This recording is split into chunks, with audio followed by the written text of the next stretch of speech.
it's hard to make sense of it all through, I guess, all the smoke. Yeah, there's so much smoke. I mean, I like let me give you an example of like what's sitting on. I mean, this is literally right in front of me now, right? It's like Jerome Corsi's got this book of like who really killed Kennedy, uh, and it is. I mean, I'm maybe three-quarters of the way through it, and it is like just it's almost impossible to follow. There's so many rabbit trails that you kind of get led down of like random stories and things like that that like are it's so hard to make sense of it, right? It's so hard to make sense of it.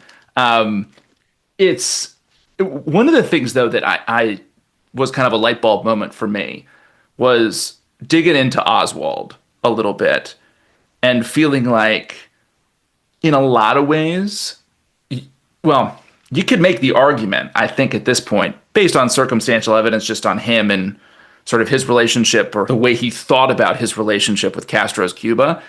You could make the case that this was a guy who, similar to like lone wolf terrorists in kind of the post 9/11 era, who get radicalized by a movement that they really have no part in and then do something awful in the States or in Europe to sort of, you know, in kind of like live action role playing in a way that they're part of this group.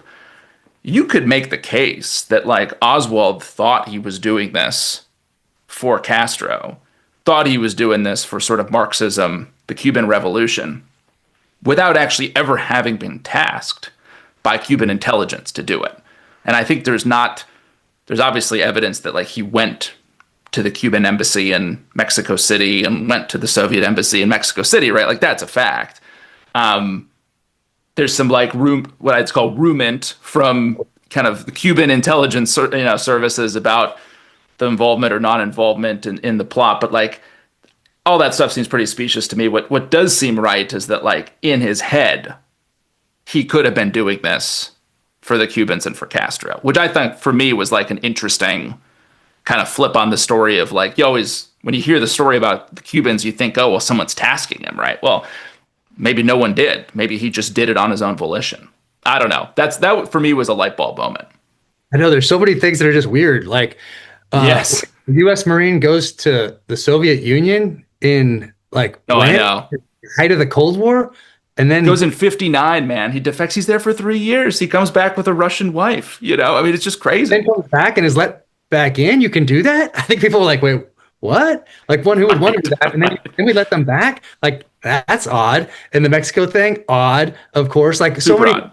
And then, of course, like one of the main things is the psychological side of if this guy does this by himself, what does this like say about us? That some guy like this, and let's just some loser can change the course of history. Like they can't be. No, there has to be Yeah. something else. There's no way that this failure at everything can succeed in one thing that is so monumental to the course of history. It can't be. There's no possible way. Like that certainly feeds in to all of this. And Oh, then, of course, the 100%. government doesn't do themselves any favors by classifying all this stuff for so long. Like you're just like playing into it. Like if you weren't involved, you're going out of your way to make it look like you are. Like just I Yeah. mean, it's so obvious from the outside looking in. Like it's crazy. And then I mean, the Warren Commission report. Why is Dulles on there? Shouldn't have been called the Dulles Commission report with the way that thing's run. I mean, there's so many things that just make you say, there's no way that this guy, this complete failure in everything, could have pulled this off. Yeah. So I think that really does play into that psychologically into the American psyche. But I then think again, you're totally right. I mean, we don't want to we want to create a big story out of it, right? Like we want to link all this stuff. Our brains just want to do that naturally. Yeah, we don't want to admit that like a guy with sociopathic tendencies who's a total loner and has delusions of grandeur can like totally alter the 20th century, right? Like we don't want to believe in a world where that happens. And you're right. I mean, the Warren Commission, like one of the other fascinating kind of insights for me coming out of this research is just how it was a political creature, right? That whole commission, like there were a tremendous number of mistakes made. It was rushed. There were, dissension on some of the findings, like within the commission was kind of like snuffed out.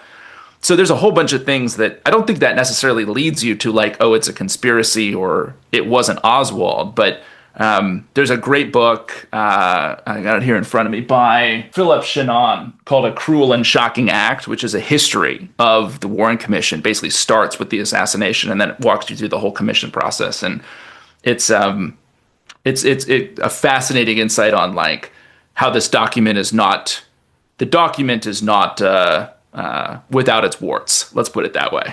If you enjoyed that clip, watch the full episode here or another clip here.